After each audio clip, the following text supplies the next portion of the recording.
Hello बच्चों, welcome back to my channel. कैसे हैं आप सब लोग? आप लोग के यूपी प्लस की असिस्टेंट अकाउंटेंट ऑर्डर के प्रैक्टिस सेट चल रहे थे, उसमें हम इंपॉर्टेंट क्वेश्चंस को सॉल्व कर रहे थे। आज वीडियो में भी ऐसे ही कुछ और इंपॉर्टेंट क्वेश्चंस रहेंगे, तो वीडियो को लाइक जरूर से कर दीजिएगा और चैनल को सब्सक्राइब नहीं किया सब्सक्राइब जरूर कर लीजिएगा। आइए शुरू करते हैं। फर्स्ट क्वेश्चन लेते हैं। Invoices from vendors suppliers which are due in 30 days should be credited to. विक्रेताओं यानी कि जो आपूर्तिकर्ता होते हैं, आपूर्तिकर्ताओं से प्राप्त चालान जो 30 दिनों में देय है उन्हें जमा किया जाना चाहिए। देय खाते में, प्राप्य खाते में, क्रय खाते में, हस्तांतरण खाते में। तो क्वेश्चन यहाँ पे क्या कह रहा है, जो इनवॉइसेस होते हैं जो कि वेंडर्स यानी कि आपने कहीं से कोई रॉ मटेरियल या कुछ मटेरियल को परचेज किया है, तो जो सप्लायर है इसमें जो उसका वेंडर है उस गुड्स का, तो उसको जो 30 डेज के लिए जो ड्यू है अमाउंट पे करना, तो उसको डेबिट कहाँ पर किया जाएगा, ये क्वेश्चन आपसे पूछ रहा है। तो किया जाएगा अकाउंट्स पेबल में, देय खाते में। एक आंसर क्या हो जाएगा, ऑप्शन ए हो जाएगा। ये चीज का ध्यान रखिएगा, रिसीवेबल्स जहाँ से आपको कोई भी अमाउंट रिसीव करना है, और जो पेबल हो जाएंगे यानी कि जहाँ पर आपको पेमेंट करना है। तो जो सप्लायर्स होते हैं उनको आप पेमेंट करेंगे तो अकाउंट पेबल में जाएगा, और जो जिन्होंने आपसे गुड्स को परचेज किया है वो डेटर्स हो जाते हैं, जो कि आपको अमाउंट को पे करेंगे जिससे कि आपको अमाउंट रिसीव होगा। तो यहाँ पर करेक्ट आंसर होगा ऑप्शन ए। तो इस चीजों को बहुत ही क्लियर रखिएगा। और जो पेबल है वो किस कंडीशन में बनता है, जब आप परचेज कर रहे होते हैं, ये चीज का भी ध्यान रखिएगा, जब आप परचेज कर रहे हैं। और रिसीवेबल्स किस कंडीशन में बनेगा, जब आपने सेल करी होगी, जब आपने कुछ भी जो गुड्स है उनको सेल किया होता है। चलिए नेक्स्ट क्वेश्चन लेते हैं। विच of the following account is not a liability account. निम्नलिखित में से कौन सा खाता दायित्व खाता या फिर देयता खाता नहीं है। Account payables, account expenses, cash, note payable. तो यहाँ पर क्वेश्चन क्या कह रहा है कि कौन सा अकाउंट लायबिलिटी अकाउंट नहीं है। तो लायबिलिटी एसेट दो चीजें रहती है, आपको पता ही है। कौन सा अकाउंट इसमें से नहीं होगा, सामने से ही क्लियर लग रहा है। जो कैश होता है, नगद जो है वो क्या है, लायबिलिटी नहीं होती, क्या है, एसेट होती है। कैश एसेट होती है, करेंट एसेट होती है। तो यहाँ पर करेक्ट आंसर क्या हो जाएगा, ऑप्शन सी हो जाएगा। कुछ क्वेश्चन ऐसे ही आते हैं कि आप एक नजर में देख करके आपको समझ में आ जाएगा कि आंसर क्या होगा, तो वहां पर आपको टाइम वेस्ट नहीं करना है बाकी के पॉइंट्स में। यहाँ पर सीधा सीधा कैश, कैश आपको पता है एसेट है, लायबिलिटी हो ही नहीं सकती। जहाँ पर कैश दे लिखा है आपको बाकी ऑप्शन पे ध्यान ही नहीं देना, सीधे सीधे कैश आपका आंसर हो जाएगा। चलिए नेक्स्ट क्वेश्चन है, supplier personal account are seen in the. आपूर्तिकर्ता का व्यक्तिगत खाता जो है डैश में दिखा जाता है, सेल्स लेजर में, नॉमिनल लेजर में, जर्नल लेजर में, परचेज लेजर। तो जो सप्लायर है उसका जो पर्सनल अकाउंट होता है जो कि पेबल होता ही है, आपको पता ही है, अभी जो फर्स्ट क्वेश्चन हमने सॉल्व किया था, तो उसे हम कहाँ पर दिखाते हैं, उसे हम परचेज लेजर में दिखाते हैं, क्योंकि किससे रिलेटेड है, वहां पर ही मैंने बताया था परचेज से रिलेटेड हो जाएगा। तो एक तरह से क्या हो जाएगा, ऑप्शन डी हो जाएगा। चलिए नेक्स्ट क्वेश्चन है, ये अकाउंटिंग के कुछ ऐसे क्वेश्चन है जो बहुत ही बेसिक हैं, जो आपके जर्नल है, लेजर है, इनसे लिए हुए हैं। लेकिन क्या होता है कि कुछ इस तरह से पूछे जाते हैं कि वहां पर आप कंफ्यूज हो जाते हैं, और डायरेक्ट क्वेश्चन होते हैं, इसमें ज्यादा आपको ध्यान नहीं देना होता है। लेकिन यहाँ पर प्रैक्टिस अगर आपकी अच्छी है तभी आप इसे सॉल्व कर पाएंगे। नेक्स्ट क्वेश्चन है, rent outstanding for the month of December 2023 will appear on. दिसंबर 2023 के महीने के लिए बकाया किराया यानी कि जो आदत है, रेंट चुका देना था दिसंबर 2023 में, लेकिन आपने नहीं चुकाया है, वो आदत है, आउटस्टैंडिंग है, कहाँ पर आप उसको दिखाएंगे, debit side of cash book में, credit side of cash book में, आइदर साइड में, नोवेयर। बहुत ही अच्छा क्वेश्चन है, थोड़ा सा ट्रिक क्वेश्चन है। यहाँ पर ध्यान दीजिएगा, आउटस्टैंडिंग है यानी कि पेमेंट किया ही नहीं गया। जब पेमेंट नहीं हुआ, कोई रिसीविंग नहीं हुई, तो कैश अकाउंट बुक में या कैश अकाउंट जो हम बनाते हैं उसमें तो कुछ दिखाना ही नहीं है। कैश बुक में उन्हीं चीजों को दिखाते हैं ना जो हमें रिसीव हुई है, तो हमने पेमेंट करी। यहाँ पर दोनों ही काम नहीं हुआ है, तो इसलिए इन दोनों में ही हम उसे नहीं दिखाएंगे। क्या हो जाएगा इसमें करेक्ट आंसर, नोवेयर, कहीं नहीं। इस तरह के क्वेश्चंस ना ट्रिक करने वाले होते हैं, थोड़ा सा कंफ्यूज करने वाले होते हैं। तो यहाँ पर करेक्ट आंसर क्या हो जाएगा, ऑप्शन डी हो जाएगा। अच्छा, दिखाया कहाँ जाएगा, आउटस्टैंडिंग है तो कहाँ दिखाया जाएगा, जो हम बैलेंस शीट बनाएंगे, बैलेंस शीट में आउटस्टैंडिंग करंट लायबिलिटी हो जाएगी, तो यहाँ पर बैलेंस शीट के लायबिलिटी साइड में करंट लायबिलिटीज में इसको हम दिखाएंगे। यहाँ पर करेक्ट आंसर है ऑप्शन डी। नेक्स्ट क्वेश्चन है, a credit entry in a real account means, यानी कि वार्षिक खाते में क्रेडिट प्रविष्टि का क्या अर्थ होता है। Decrease in of an expense यानी कि किसी व्यय में कमी, an increase in the value of an asset यानी कि संपत्ति के मूल्य में वृद्धि, decrease in the value of an asset संपत्ति के मूल्य में कमी, या फिर इंक्रीज इन एन इनकम यानी कि आय में वृद्धि। तो बात किसकी हो रही है, रियल अकाउंट की। तो इस तरह के क्वेश्चन को सॉल्व करने के लिए आपको पता होना चाहिए रियल अकाउंट में जो एंट्री करते हैं उसका रूल क्या है। तो जो आपके तीन तरह के अकाउंट्स होते हैं उन तीनों अकाउंट्स में एंट्री करने के कुछ गोल्डन रूल्स होते हैं। तो रियल अकाउंट में एंट्री करने का जो रूल होता है क्या हो जाएगा, डेबिट कर दिया जाता है उन सारी चीजों को जो भी आ रही होती हैं, डेबिट व्हाट कम्स इन। तो ये आप याद रखिएगा अगर, तो आपके लिए बहुत इजी रहेगा। डेबिट व्हाट कम्स इन यानी कि जो कुछ भी आएगा वो डेबिट हो जाएगा, और क्रेडिट यानी कि उन चीजों को क्रेडिट कर देना है जो कि जा रही हो, क्रेडिट व्हाट गोज ऑफ। तो कोई भी एसेट अगर आ रही है तो आपकी डेबिट होगी, और कोई भी एसेट अगर जा रही है तो वो क्या हो जाएगी, यानी कि आप सेल कर रहे होंगे तो आपका क्रेडिट हो जाएगा, आप परचेस कर रहे होंगे तो डेबिट हो जाएगा। तो यहाँ पर क्योंकि क्रेडिट किया गया है मीन सेल किया गया है, जब सेल किया गया है तो वहां पर वैल्यू में कमी हो जाएगी। तो इसका आंसर क्या हो जाएगा, ऑप्शन सी हो जाएगा। तो इस तरह से ध्यान में रखिएगा, बहुत ही इजी हो जाता है। ज्यादा जो है आपको मेन है, तो अगर आपको ये तरीका पता है कि कैसे एंट्री की जाती है, रूल्स क्या होते हैं, वो दिमाग में रखिए तीनों तरह के अकाउंट में, तो इस तरह के क्वेश्चन बहुत इजी होते हैं सॉल्व करना। तो नेक्स्ट क्वेश्चन है, अकॉर्डिंग टू नेट एसेट शुद्ध परिसंपत्तियों के अनुसार। यहाँ पर आपको बताना है कि नेट एसेट का फॉर्मूला क्या होता है, यानी कि टोटल एसेट या फिर minus total liability, fixed asset plus current asset liability, total asset minus current liability, जब total assets minus outside liability. तो क्या होती है नेट एसेट, बहुत बार इस तरह के क्वेश्चन को मैं सॉल्व करवा चुकी हूँ, आप सभी को पता होगा कि कैसे निकाली जाती है। तो इसका आंसर आप सब लोग मुझे कमेंट जरूर से करिएगा। बहुत इजी क्वेश्चन है लेकिन उतना ही इम्पोर्टेंट भी है। ये क्वेश्चन बहुत एग्जाम में पूछा जाता है क्योंकि इसमें बच्चे कंफ्यूज होते हैं। अक्सर बच्चे वर्किंग कैपिटल निकालने में या फिर जो नेट एसेट होती है उसको निकालने में कंफ्यूज हो जाते हैं।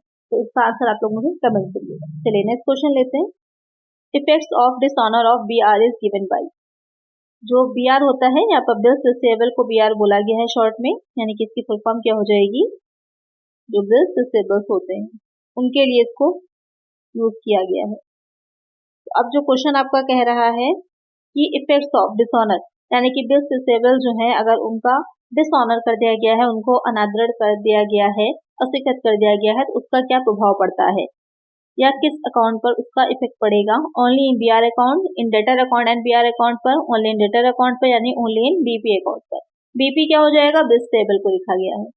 तो यहाँ पर क्या इफेक्ट पड़ता है, डेबिट अकाउंट डेटर अकाउंट और BR अकाउंट, इन दोनों पर ही इफेक्ट पड़ेगा, क्योंकि जो बिल्स रिसीवेबल्स होते हैं किससे मिलते हैं, डेटर्स से ही मिलते हैं। जो डेटर्स होते हैं उनके ऑडिटर्स और बिल्स रिसीवेबल दोनों ही आपके जो रिसीवेबल्स वाला होता है अकाउंट रिसीवेबल्स, उस चीज को ही प्रभावित करते हैं।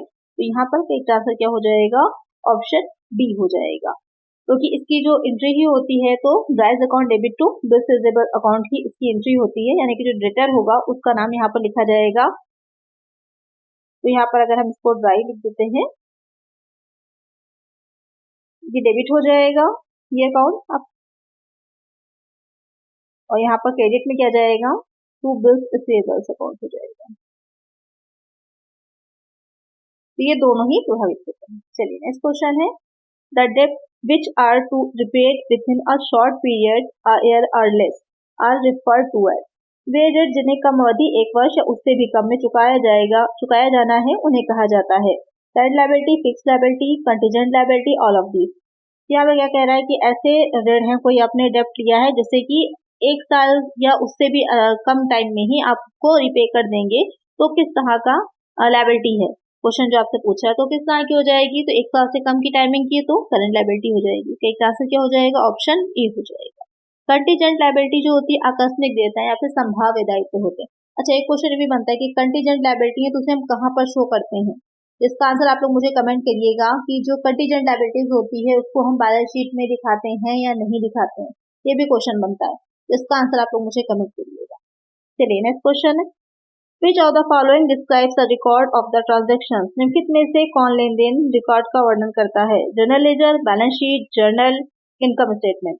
जो ट्रांजेक्शन्स हमने किए हैं उनको रिकॉर्ड करने का काम जो करता है, तो सबसे पहले जो होती है फर्स्ट बुक या मेन एंट्री बुक की जो कहलाती है वो क्या हो जाती है, जर्नल होती है। तो उसी में ही सबसे पहले स्टार्टिंग में एंट्रीज करी ही जाती हैं किसी जो भी फाइनेंशियल ट्रांजेक्शन होते हैं। तो एक तरह से क्या हो जाएगा, ऑप्शन सी हो जाएगा। चलिए नेक्स्ट क्वेश्चन है, An entry which is recorded in both the sides of 3-column cash book is known as। एक दृष्टि जो 3 स्तंभ वाली रोकड़ बही के दोनों तरफ दर्ज की जाती है उसे क्या कहा जाता है? Contra entry, complementary entry, opposite entry, compound entry. यानी कि कोई 3 कॉलम की जो कैश बुक बनाई गई है 3 स्तंभ वाली में, यानी कि कैश, बैंक और डिस्काउंट तीनों कॉलम दे रखे हैं, तो वहां पर कोई एंट्री दोनों साइड में की जा रही है, यानी कि जो रिसीविंग साइड वहां भी, रिसिप्ट में भी, पेमेंट भी, दोनों साइड में की जा रही है, तो वो एंट्री क्या कहलाती है? तो इस तरह की एंट्री को कॉन्ट्रा एंट्री बोलते हैं, ये ध्यान में रखिएगा। तो एक आंसर हो जाएगा ऑप्शन ए, जिसे उभयनिष्ठ भी बोलते हैं हिंदी में, और कॉन्ट्रा एंट्री कहलाती है। नेक्स्ट क्वेश्चन है, when trial balance is prepared, जो ट्रायल बैलेंस होता है वो कब तैयार किया जाता है? At the end of accounting period, at the end of year, frequently during the year, at the end of a month. तो यहाँ पर ट्रायल बैलेंस जो होता है वो कब तैयार किया जाएगा? तो ट्रायल बैलेंस आपका जब अकाउंटिंग पीरियड समाप्त हो जाता है, यानी कि जब जो है सारे खाते आपने बना लिए, लेजर बना लिए, वहां से बैलेंस निकल आया, उसके बाद तैयार किया जाता है। तो ये क्या हो जाएगा correct answer? At the end of accounting period. जो भी लेखा अवधि होगी उस बिजनेस की, उस अवधि के पूरा होने के बाद, यानी कि उस अवधि के एंड होने पर ही तैयार किया जाता है। तो इसका आंसर होगा ऑप्शन ए। तो नेक्स्ट क्वेश्चन है, we can say business is in profit में, हम कह सकते हैं कि व्यवसाय लाभ में है जब एसेट्स एक्सिस्ट लायबिलिटीज, यानी कि परिसंपत्ति धनदारियों से अधिक हो, इनकम जो हो एक्सपेंसेस ज्यादा हो, इनकम लायबिलिटी से ज्यादा हो, या फिर एसेट एक्सपेंडिचर से ज्यादा हो। तो हम कब कहेंगे कि हम प्रॉफिट में हैं, एक बिजनेस प्रॉफिट में है? सिंपल सी बात है, एक बिजनेस प्रॉफिट में तब होगा जब उसकी इनकम ज्यादा होगी और उसके एक्सपेंसेस कम होंगे। सिर्फ संपत्तियों और दायित्व देख के आप डिसाइड नहीं कर सकते कि कोई बिजनेस प्रॉफिट में है या नहीं, वहां पर इनकम उसकी ज्यादा होनी चाहिए एक्सपेंसेस से। तो करेक्ट आंसर क्या हो जाएगा? ऑप्शन बी हो जाएगा। नेक्स्ट क्वेश्चन है, अ bill draw and accepted without consideration is, बिना विचार किए तैयार और स्वीकार किया गया बिल है? Trade bill, accommodation bill, foreign bill, demand bill. तो यहाँ पर क्वेश्चन क्या कह रहा है कि एक बिल जो है वो बिना ड्रॉ किया गया या फिर एक्सेप्ट किया गया, जो कंसिडरेशन से रिलेटेड है, तो किस तरह का बिल होता है, कौन सा बिल होता है? तो वो हो जाता है आपका अकोमोडेशन बिल। तो एक आंसर क्या हो जाएगा? ऑप्शन बी हो जाएगा। नेक्स्ट क्वेश्चन है, a cheque is a kind of, cheque एक प्रकार का, यानी कि जो चेक होता है, आप सभी ने देखा होगा, अकाउंट होगा आपका, तो आपके पास आपको चेकबुक इश्यू हुई होगी या नहीं हुई होगी, तो आप उसे करवा सकते हैं उसे, या किसी ने आपको चेक दिया है तो वहां पर वो क्या होगा? एक प्रॉमिसरी नोट, वचन पत्र होगा, बैंक ड्राफ्ट होगा, बिल ऑफ एक्सचेंज यानी कि विनिमय बिल होगा, या फिर डिमांड ड्राफ्ट होता है, मांग ड्राफ्ट होता है। क्या होता है चेक? चेक जो होता है एक बिल ऑफ एक्सचेंज होता है, एक विनिमय बिल की तरह होता है। यानी विनिमय बिल क्या होता है? आप जो एक्सचेंज कहीं पर भी कुछ भी परचेज कर रहे हैं तो उसमें, या फिर आप सेल का बिजनेस है तो वहां पर जो विनिमय बिल होते हैं, बिल ऑफ एक्सचेंज, उनके थ्रू आप पेमेंट जो है ले सकते हैं या दे सकते हैं किसी व्यक्ति को। यहाँ पर एक आंसर क्या हो जाएगा? ऑप्शन सी हो जाएगा। चलिए नेक्स्ट क्वेश्चन है, the process of transferring journal entry to ledger is termed as, journal entry को लेजर में स्थानांतरित करने की क्रिया को डैश कहा जाता है? Journalising, balancing, analysing, posting. Question क्या कह रहा है कि जर्नल एंट्री जो है की हुई, उसको आप लेजर में ट्रांसफर कर रहे हैं, तो वो क्या कहलाती है? एक होता है, सबसे पहले जर्नल बनता है, जर्नल से क्या बनता है? जर्नलाइजिंग बनता है। जो जर्नल की प्रक्रिया होती है जर्नल बनाने की, उसे जर्नलाइजिंग कहा जाता है। और जो लेजर बनाने की प्रक्रिया होती है, यानी कि जब आप जर्नल से लेजर में ट्रांसफर कर रहे होते हैं, जो भी आपके ट्रांजेक्शन आपने किए उसको आपने जर्नल में एंट्री करी, उसके बाद अकाउंट जो होते हैं अलग अलग बनाए जाते हैं, उनमें आप लेजर में या अकाउंट में ट्रांसफर कर रहे होते हैं चीजों को, तो वो प्रक्रिया क्या कहलाती है? उसे पोस्टिंग कहा जाता है। तो कई आंसर क्या हो जाएगा यहाँ पर? ऑप्शन डी, हिंदी में से खतौनी कहा जाता है। तो यहाँ पर क्लियर हो गया होगा जर्नलाइजिंग क्या होता है, जर्नल बनाने की प्रक्रिया, जर्नल से लेजर में जब ट्रांसफर करते हैं तो वो पोस्टिंग हो जाती है। चलिए नेक्स्ट क्वेश्चन है, state the correct statement with regard to receipt and payment account is business house. बिना किसी व्यवसायिक घराने में प्राप्त भुगतान खाते के संबंध में सही कथन बताइए। यानी कि कोई बिजनेस हाउस है, वहां पर जो रिसीप्ट एंड पेमेंट अकाउंट बनाया जाता है उसके बारे में आपको बताना है कि इसमें से कौन सा करेक्ट स्टेटमेंट होगा। तो पहला स्टेटमेंट जो है, its preparation is not compulsory, it is in nominal account, it is necessary to prepare to know profit और loss, its balance reveal surplus और डिफिशिएंट। तो यहाँ पर इसमें से कौन सा जो है करेक्ट होगा? तो it's preparation is not compulsory, ये वाला पॉइंट तो करेक्ट है ही, इसको बनाना कंपल्सरी नहीं होता है। इट इज नॉमिनल अकाउंट, तो ये अकाउंट जो होता है या जो रिसिप्ट एंड पेमेंट अकाउंट है, ये आपका कैश बुक की तरह ही बनाया जाता है, इस वजह से नॉमिनल अकाउंट नहीं होगा, ये भी गलत हो जाएगा। It is necessary to prepare to know profit और लॉस, ये प्रॉफिट और लॉस को नहीं बताते हैं। ये जो अकाउंट होता है ये आपका प्रॉफिट और लॉस को नहीं बताता, जो इनकम और एक्सपेंडिचर अकाउंट होता है उससे हमको पता चलता है लाभ और हानि के बारे में। तो ये आपका प्रॉफिट लॉस को नहीं बताएगा। इट्स बैलेंस रिवील सरप्लस और डिफिसिट, ये कमी और अधिक को भी नहीं बताता है। ये जो आपका प्राप्त भुगतान खाता होता है इसमें मेनली जो कैश बुक है उसका आपकी एक समरी की तरह बनाया जाता है और उसमें रेवेन्यू और जो आपके कैपिटल है दोनों ही नेचर के जो एक्सपेंसेस या फिर रिसिप्ट होती है उनको दिखाया जाता है। तो यहाँ पर ये जो पहला पॉइंट है वो करेक्ट हो जाएगा, बाकी के तीनों पॉइंट गलत होंगे। और यहाँ पर क्वेश्चन यही पूछ रहा था कि सही कथन क्या है, तो इसका आंसर क्या हो जाएगा, ऑप्शन ए हो जाएगा। चलिए नेक्स्ट क्वेश्चन है, an item of 7,650 has been debited to a personal account as 6,750. It is dash. यहाँ पर क्वेश्चन क्या कह रहा है कि 7,650 रुपए की एक मद थी जिसको कि 6,750 रुपए में व्यक्तिगत खाते में डेबिट किया गया है। आपसे कह रहा है ये किस तरह की त्रुटि है, an error of principle, error of omission, error of commission, या फिर ये कोई एरर नहीं है। तो ये किस तरह की त्रुटि हो जाएगी, तो सीधे से समझ में आ रहा है कि यहाँ पर क्या हो गया है कि कमी कर दी गई है, जो अमाउंट था वो लिखने में गलती हो गई है, जो एंट्री करी गई थी वहां पर अमाउंट गलत कर दिया गया। तो किस तरह की त्रुटि हो जाती है, ये हो जाएगी आपकी एरर ऑफ कमीशन, यानी कि जो कमीशन की त्रुटि, जो लिपिक जो होते हैं, जो क्लर्क होते हैं वहां पर जो त्रुटियां होती हैं लिखने में वो हो जाएगी। तो एक आंसर क्या होगा, ऑप्शन बी होगा। नेक्स्ट क्वेश्चन है, physical verification is carried out for, भौतिक सत्यापन किसके लिए किया जाता है, closing stock, rent income, rent receipt, wages and salaries. Question यहाँ पे क्या कह रहा है कि जो फिजिकल वेरिफिकेशन होता है वो किसके लिए किया जाता है या किस तरह की जो एसेट्स होती हैं उनके लिए किया जा सकता है। तो फिजिकल वेरिफिकेशन जो है वो किसका होता है, क्लोजिंग स्टॉक का होता है। एक आंसर क्या हो जाएगा, ऑप्शन ए हो जाएगा। बाकी क्योंकि क्लोजिंग स्टॉक कितना अभी आपके पास बचा है स्टॉक, आप उसको इजीली देख सकते हो, उसकी वैल्यूएशन निकाल सकते हैं इजीली। लेकिन जो रेंट इनकम है, रेंट रिसीव हुआ है, वेजेस एंड सैलरीज है, इनको आप देख नहीं सकते, फिजिकल वेरिफिकेशन इनका नहीं किया जा सकता। यहाँ पर एक आंसर क्या हो जाएगा, ऑप्शन ए हो जाएगा। चलिए नेक्स्ट क्वेश्चन है, which of the following section covers the remuneration of auditor as per companies act 2013। निम्नलिखित में से कौन सी धारा कंपनी अधिनियम 2013 के अनुसार लेखा परीक्षकों के परिश्रम को कवर करती है।